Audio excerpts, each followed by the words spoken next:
സംസ്ഥാന സർക്കാരിന്റെ ഇച്ഛാശക്തിയുടെ വിജയമാണ്. മുഖ്യമന്ത്രിയുടെ നേതൃത്വത്തിൽ ഇതിലെടുത്തിട്ടുള്ള നിലപാട് അത് എല്ലാവരും അംഗീകരിക്കുന്നതാണ്. ദുരന്തമുഖത്ത് രാഷ്ട്രീയം പറയാൻ പാടുള്ളതല്ല എന്ന പൊതുബോധം സൃഷ്ടിക്കുവാൻ കേരളത്തിൽ ഏറ്റവും അധികം ശ്രമിച്ചിട്ടുള്ളത് CPM എന്ന രാഷ്ട്രീയ പ്രസ്ഥാനമാണ്. ഇതിന് പിന്നിൽ കൃത്യമായ ചില ഗൂഢലക്ഷ്യങ്ങളും അവർക്കുണ്ട്. CPM ഈ ഒരു പ്രവണത ആരംഭിച്ചതും വളരെ അഗ്രസീവായി നടപ്പാക്കുവാൻ ശ്രമിച്ചിട്ടുള്ളതും പിണറായി വിജയൻ സർക്കാരുകളുടെ കാലത്താണ്. ഇവിടെ ഏതെങ്കിലും ഒരു ദുരന്തമുണ്ടാകും, അവിടെ രക്ഷാപ്രവർത്തനത്തിൽ അപാകതകൾ ചൂണ്ടിക്കാണിക്കപ്പെട്ടാൽ ആ ദുരന്തബാധിതരെ പുനരധിവസിപ്പിക്കുന്ന പദ്ധതികളിൽ എന്തെങ്കിലും ഒരു പോരായ്മ ആരെങ്കിലും ചൂണ്ടിക്കാട്ടിയാൽ, അല്ലെങ്കിൽ ഇത്തരം പദ്ധതികളിൽ അഴിമതിയുണ്ടോ എന്ന ആരോപണം ഉയർന്നു വരുമ്പോൾ അത്തരക്കാരെ, ആരോപണം ഉയർത്തുന്നവരെ വായടപ്പിക്കുവാൻ വേണ്ടി ശവന്തീനികൾ എന്ന് വിളിച്ച് അധിക്ഷേപിക്കുന്ന സംസ്കാരത്തിൻ്റെ വക്താക്കളും CPM തന്നെയാണ്. സർക്കാരിൻ്റെ, പ്രത്യേകിച്ച് പിണറായി സർക്കാരിൻ്റെ കൊള്ളരുതായ്മകളും അഴിമതികളും മറച്ചുവെക്കാനായിട്ടാണ് ദുരന്തമുഖത്ത് രാഷ്ട്രീയം പറയാൻ പാടില്ല എന്ന പൊതുബോധം സൃഷ്ടിക്കുവാൻ CPM എല്ലാ കാലത്തും ശ്രമിച്ചിട്ടുള്ളത്. ഇന്നിപ്പോൾ വയനാട്ടിൽ തുരങ്കപാത നിർമ്മാണവുമായി ബന്ധപ്പെട്ട ഒരു സ്ഥലത്ത് മണ്ണിടിച്ചിലുണ്ടായി. കൃത്യമായി പറഞ്ഞാൽ മനുഷ്യനിർമ്മിതമായ ഒരു മണ്ണിടിച്ചിലുണ്ടായി. നിരവധി ആളുകൾക്ക് ജീവൻ നഷ്ടപ്പെട്ട ഒരു സാഹചര്യത്തിൽ ഈ ദുരന്തമുഖത്ത് നിന്ന് രാഷ്ട്രീയം പറയേണ്ടത് അനിവാര്യതയാണ് എന്ന് വിശ്വസിക്കുന്നതിനാലാണ് ഈ വീഡിയോ പങ്കുവെക്കുന്നത്. വയനാട്ടിലെ തുരങ്കപാത എന്നത് പിണറായി വിജയൻ സർക്കാരിൻ്റെ അഭിമാന പദ്ധതിയായിട്ടാണ് അവതരിപ്പിക്കപ്പെട്ടിട്ടുള്ളത്. 2300-ൽ പരം കോടി രൂപ കിഫ്ബിയിലൂടെ കണ്ടെത്തി കോഴിക്കോട്, വയനാട് ജില്ലകളെ തുരങ്കപാതയിലൂടെ, ഇരട്ട തുരങ്കപാതയിലൂടെ ബന്ധിപ്പിക്കുന്ന ഒരു പദ്ധതിയായിട്ടാണ് ഈ പദ്ധതി കഴിഞ്ഞ സർക്കാർ അവതരിപ്പിച്ചത്. ഇത് കേരളത്തിൻ്റെ മുഖച്ഛായ തന്നെ മാറ്റുമെന്നാണ് അവർ അവകാശപ്പെട്ടത്. ഈ പദ്ധതിയുമായി ബന്ധപ്പെട്ട് പിണറായി വിജയൻ എന്ന നമ്മുടെ മുൻ മുഖ്യമന്ത്രി, അദ്ദേഹം മുഖ്യമന്ത്രിയായിരുന്ന കാലത്ത് 2 ഉദ്ഘാടനങ്ങൾ നടത്തിയിട്ടുണ്ട്. അതിലാദ്യത്തെ ഉദ്ഘാടനം 2025 ഓഗസ്റ്റ് മാസത്തിലായിരുന്നു. രണ്ടാമത്തെ ഉദ്ഘാടനം 2026 ജനുവരി മാസത്തിലാണ് നടന്നത്. ആദ്യത്തെ ഉദ്ഘാടനം നിർമ്മാണ ഉദ്ഘാടനമാണെങ്കിൽ രണ്ടാമത്തെ ഉദ്ഘാടനം തുരങ്കപാത നിർമ്മിക്കുന്നതിൻ്റെ ഉദ്ഘാടനമായിരുന്നു. അതായത് മല തുരന്ന് തുരങ്കം നിർമ്മിക്കുന്നതിൻ്റെ ഉദ്ഘാടനം. ഈ 2 ടൈമിങ്ങിനും ഒരു പ്രത്യേകതയുണ്ട്. ആദ്യ ഉദ്ഘാടനം നടന്നത് തദ്ദേശ തെരഞ്ഞെടുപ്പിൻ്റെ പടിവാതിൽക്കൽ കേരളം എത്തി നിൽക്കുമ്പോഴായിരുന്നുവെങ്കിൽ, രണ്ടാമത്തെ ഉദ്ഘാടനം അല്ലെങ്കിൽ ഉദ്ഘാടന പ്രഹസനം നടത്തിയത് കേരളം നിയമസഭാ തെരഞ്ഞെടുപ്പിൻ്റെ പടിവാതിൽക്കൽ എത്തി നിന്നപ്പോഴായിരുന്നു. ഈ 2 ഉദ്ഘാടന ചടങ്ങുകളിലും പ്രധാന കാര്യക്കാരനായി വേദിയിൽ അധ്യക്ഷ പദവി അലങ്കരിച്ചത് മറ്റാരുമല്ല, പിണറായി വിജയൻ്റെ മരുമകനും അന്നത്തെ പൊതുമരാമത്ത് മന്ത്രിയുമായിരുന്ന PA മുഹമ്മദ് റിയാസ് ആയിരുന്നു. തീർച്ചയായും വികസനത്തിന് വേണ്ടി ഇത്തരം പദ്ധതികൾ കേരളത്തിന് അനിവാര്യമാണ് എന്ന കാര്യത്തിൽ തർക്കമില്ല.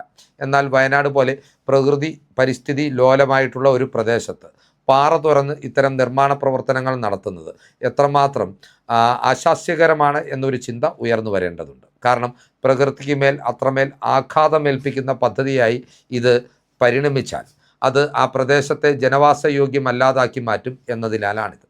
നമുക്കറിയാം, മുണ്ടക്കൈ ചൂരൽമല ദുരന്തത്തിന് ശേഷമാണ് സർക്കാർ ഇത്തരമൊരു പദ്ധതിയുമായി മുൻപോട്ട് പോകുവാൻ തീരുമാനമെടുത്തത്. എന്നാൽ ഈ പദ്ധതിയുമായി സർക്കാർ മുൻപോട്ട് പോകുന്ന ഘട്ടത്തിൽ അന്നത്തെ പ്രതിപക്ഷ നേതാവായിരുന്ന ഇന്നത്തെ മുഖ്യമന്ത്രി VD സതീശൻ ഒരു കാര്യം സർക്കാരിനോട് ആവശ്യപ്പെട്ടിരുന്നു. ഇപ്പോൾ നിങ്ങൾ നടത്തിയിട്ടുള്ള തട്ടിക്കൂട്ട് പാരിസ്ഥിതിക റിപ്പോർട്ടല്ല, നേരെ മറിച്ച് കൃത്യമായ ഒരു പ്രകൃതി ആഘാത പഠനം ഈ പദ്ധതിയുമായി ബന്ധപ്പെട്ട് നടത്തണം എന്ന ആവശ്യമാണ് അദ്ദേഹം മുന്നോട്ട് വെച്ചത്. എന്നാൽ അദ്ദേഹത്തെ വികസന വിരോധിയെന്നും പിന്തിരിപ്പനെന്നും മുദ്ര കുത്തിക്കൊണ്ട്, ചാപ്പ കുത്തിക്കൊണ്ട് ഈ ഒരു പദ്ധതിയുടെ നിർമ്മാണവുമായി മുൻപോട്ട് പോകുവാൻ സർക്കാർ തീരുമാനമെടുക്കുകയായിരുന്നു.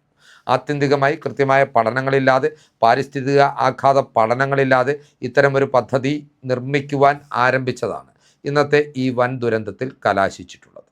ഈ ദുരന്തത്തിൻ്റെ യഥാർത്ഥ ഉത്തരവാദികൾ ആര് എന്ന് ചോദിച്ചാൽ അതിനാൽ തന്നെ നമുക്ക് 2 പേരുകാരെ മാത്രമേ ചൂണ്ടിക്കാണിക്കുവാൻ കഴിയുകയുള്ളൂ. അതിൽ ഒന്നാമത്തെ ഉത്തരവാദി എന്ന് പറയുന്നത് പിണറായി വിജയൻ എന്ന ഇപ്പോഴത്തെ പ്രതിപക്ഷ നേതാവായിരുന്ന മുൻ മുഖ്യമന്ത്രിയാണെങ്കിൽ, രണ്ടാമത്തെ ഉത്തരവാദി എന്ന് പറയുന്നത് ഈ കാലഘട്ടത്തിൽ പൊതുമരാമത്ത് വകുപ്പ് കൈകാര്യം ചെയ്തിരുന്ന അദ്ദേഹത്തിൻ്റെ മകളുടെ 2ാം ഭർത്താവായിട്ടുള്ള PA മുഹമ്മദ് റിയാസ് തന്നെയാണ്. ഈ 2 പേർക്കെതിരെയും ഈ ഒരു പദ്ധതിയുമായി ബന്ധപ്പെട്ടും ഇപ്പോൾ ഉണ്ടായിട്ടുള്ള ദുരന്തവുമായി ബന്ധപ്പെട്ടും സുതാര്യമായ ഒരു അന്വേഷണം നടത്തുവാൻ UDF സർക്കാർ ആർജവം കാണിക്കണമെന്ന രാഷ്ട്രീയ ആവശ്യം തന്നെയാണ് ഈ വീഡിയോയിലൂടെ ഞാൻ ഉന്നയിക്കുന്നത്. കാരണം ഈ പദ്ധതിക്ക് പിന്നിലെ അഴിമതികളുണ്ടെങ്കിൽ അതിൻ്റെ പിന്നാമ്പുറ കഥകൾ പുറത്തെത്തേണ്ടത് കേരള ജനതയുടെ ആവശ്യമാണ്. 2300 കോടി രൂപ കിഫ്ബിയിലൂടെ കണ്ടെത്തിക്കൊണ്ട് നടപ്പാക്കുന്ന ഒരു പദ്ധതി എന്ന നിലയിൽ ഇത് ജനങ്ങളെ പറ്റിക്കാനുള്ള ഒരു പ്രഹസനം മാത്രമല്ല, നേരെ മറിച്ച് കോടിക്കണക്കിന് രൂപ അഴിമതി നടത്തി തങ്ങളുടെ കീശയിലെത്തിക്കുവാൻ പിണറായി വിജയനും മരുമകനും ചേർന്നൊരുക്കിയ ഗൂഢപദ്ധതിയാണോ എന്ന സംശയം പോലും ഇവിടെ ഉദയം ചെയ്യേണ്ടതുണ്ട്. ഈ CPM-ൻ്റെ പൊതുബോധത്തിന് അനുസൃതമായി നിന്നുകൊണ്ട് ഈ ഘട്ടത്തിൽ രാഷ്ട്രീയം പറയാതെ, ഈ ഘട്ടത്തിൽ ഈ ഒരു വിഷയത്തെക്കുറിച്ച്, ഈ തുരങ്കപാത നിർമ്മാണത്തിലെ അശാസ്ത്രീയതയെക്കുറിച്ച്, ആ അശാസ്ത്രീയമായിട്ടുള്ള നിർമ്മാണത്തിന് പച്ചക്കൊടി കാണിച്ചിട്ടുള്ള അന്നത്തെ സംസ്ഥാന സർക്കാരിൻ്റെ ആ ഒരു നിലപാടിനെക്കുറിച്ച് ചർച്ച ചെയ്യാതിരുന്നാൽ അത് പിണറായി വിജയനെയും അദ്ദേഹത്തിൻ്റെ കൂട്ടുകൃഷിക്കാരനായിട്ടുള്ള അഴിമതിക്ക് അദ്ദേഹത്തിന് കുടപിടിച്ചു കൊടുക്കുന്ന അദ്ദേഹത്തിൻ്റെ മകളുടെ ഭർത്താവിനെയും രക്ഷിക്കുന്ന ഒരു UDF സമീപനമായി വിലയിരുത്തപ്പെടുവാൻ സാധ്യതയുണ്ട്.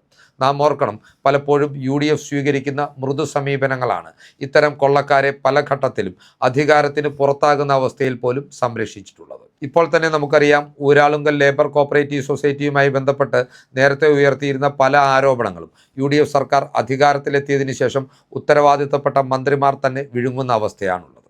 ഇതിനൊരു അപവാദം എന്ന് പറയുവാൻ കഴിയുന്നത് സ്പീക്കറായിട്ടുള്ള തിരുവഞ്ചൂർ രാധാകൃഷ്ണനാണ്.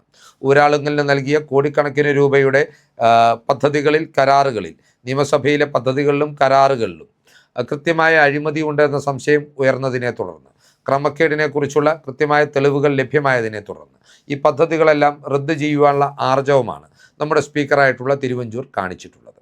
ഇതേ ആർജവം തന്നെയാണ് ഊരാളുങ്കലിനോടുള്ള സമീപനത്തിൽ സംസ്ഥാന സർക്കാരും കാണിക്കേണ്ടത് എന്ന കാര്യത്തിലും തർക്കമില്ല. ഇതേ ആർജവം തന്നെയാണ് ഈ വയനാട് തുരങ്കപാതയുടെ നിർമ്മാണവുമായി ബന്ധപ്പെട്ട് സത്യസന്ധമായ അന്വേഷണം നടത്തി ഇതിന് പിന്നിലെ അഴിമതി കഥകൾ പുറത്തു കൊണ്ടുവരുന്നതിലും സംസ്ഥാന സർക്കാർ പുലർത്തേണ്ടത് എന്ന കാര്യത്തിലും തർക്കമില്ല. ഇവിടെ ഇപ്പോൾ നമ്മൾ നോക്കുക, ശൈലിയുള്ളൊരു വ്യത്യാസം നിങ്ങളൊന്ന് ശ്രദ്ധിച്ചു നോക്കുക. കൈരളി TVയോ റിപ്പോർട്ടർ TVയോ കാണുന്ന പ്രേക്ഷകർക്കറിയാം, ദുരന്തമുഖത്ത് രാഷ്ട്രീയം പറയരുത് എന്ന പൊതുബോധം CPM-ന് വേണ്ടി സൃഷ്ടിച്ചെടുക്കുവാൻ ശ്രമിച്ചവർ തന്നെയാണ് ഇപ്പോൾ ഇവിടെ രാഷ്ട്രീയം പറഞ്ഞുകൊണ്ട് UDF സർക്കാരിനെ പ്രതിക്കൂട്ടിൽ നിർത്തുവാൻ ശ്രമിക്കുന്നത്. PWD വകുപ്പിനെ പ്രതിക്കൂട്ടിൽ നിർത്തുവാൻ ശ്രമിക്കുന്നതും ഇവർ തന്നെയാണ്. ബോധപൂർവം ഏതാനും മാസങ്ങൾക്ക് മുമ്പ്, കൃത്യമായി പറഞ്ഞാൽ 1.5 മാസങ്ങൾക്ക് മുമ്പ്, തങ്ങൾ പുകഴ്ത്തിപ്പാടുന്ന, തങ്ങൾ ഇപ്പോഴും ന്യായീകരിക്കുവാൻ ശ്രമിക്കുന്ന പിണറായി വിജയനും കൂട്ടരുമായിരുന്നു സർക്കാരിനെ മുൻപോട്ട് കൊണ്ടുപോയത് എന്ന ഒരു യാഥാർത്ഥ്യം വളരെ സൗകര്യപൂർവ്വം മറന്നുകൊണ്ടാണ് ഇവരിത്തരം പ്രചരണങ്ങളുമായി UDF-നെ അപകീർത്തിപ്പെടുത്തുവാൻ രംഗത്തെത്തുന്നത്. ഇത്തരം അധപ്പതിച്ച CPM രാഷ്ട്രീയ സംസ്കാരത്തിന് കടിഞ്ഞാണിടുവാനുള്ള ആർജവമാണ് ഈ സർക്കാരിൽ നിന്ന് ജനങ്ങൾ പ്രതീക്ഷിക്കുന്നത്. വയനാട്ടിലെ ജനങ്ങൾക്ക് നിത്യദുരിതം സമ്മാനിക്കുന്ന, വയനാട്ടിലെ ജനങ്ങളെ അവരുടെ ആവാസ വ്യവസ്ഥയിൽ നിന്ന് അകന്നുമാറി വേറെ എവിടെയെങ്കിലും താമസമാകുവാൻ പ്രേരിപ്പിക്കുന്ന രീതിയിൽ വയനാടിന് പാരിസ്ഥിതിക ആഘാതമുണ്ടാക്കുന്ന ഒരു പദ്ധതിയായി മാറിയേക്കാം ഈ തുരങ്ക നിർമ്മാണ പദ്ധതി. അതിനാൽ തന്നെ ആവശ്യമെങ്കിൽ ഈ പദ്ധതി ഉപേക്ഷിക്കുവാനുള്ള ആർജവും സർക്കാരിൻ്റെ ഭാഗത്തു നിന്ന് ഉണ്ടാവേണ്ടതാണ്. രാഷ്ട്രീയം പറയേണ്ടിടത്ത് പറയാതിരുന്നാൽ അത് കുറേ കൊള്ളക്കാരെയും അഴിമതിക്കാരെയും രക്ഷിക്കുവാൻ മാത്രമേ ഉതകുകയുള്ളൂ എന്ന യാഥാർത്ഥ്യം കേരളത്തിലെ ഓരോ പൗരന്മാരും, പ്രത്യേകിച്ച് UDF-ൻ്റെ നേതാക്കളും തിരിച്ചറിയേണ്ട സമയമാണ്. അതിനാൽ തന്നെയാണ് മുഹമ്മദ് റിയാസും അദ്ദേഹത്തിൻ്റെ അമ്മായിയപ്പനായിട്ടുള്ള പിണറായി വിജയൻ എന്ന കേരളത്തിൻ്റെ മുൻ മുഖ്യമന്ത്രിയുമാണ് ഈ ദുരന്തത്തിൻ്റെ പ്രധാന കാരണക്കാർ എന്ന കൃത്യമായ രാഷ്ട്രീയം അവതരിപ്പിച്ചുകൊണ്ട് ഈ ദുരന്തമുഖത്ത് വെച്ച് കേരളം ഈ ദുരന്തത്തെ അഭിമുഖീകരിക്കുമ്പോൾ ഈ വീഡിയോ പങ്കുവെക്കുന്നത്. ഈ ചൂടേറിയ ചിന്തകൾ പ്രേക്ഷകർക്കായി വിട്ടു നൽകിക്കൊണ്ട് ഈ വീഡിയോ ഇവിടെ അവസാനിപ്പിക്കുകയാണ്. കൂടുതൽ രാഷ്ട്രീയ വാർത്തകൾക്കും വിശകലനങ്ങൾക്കുമായി ഞങ്ങളുടെ ചാനൽ സബ്സ്ക്രൈബ് ചെയ്യുക. നന്ദി.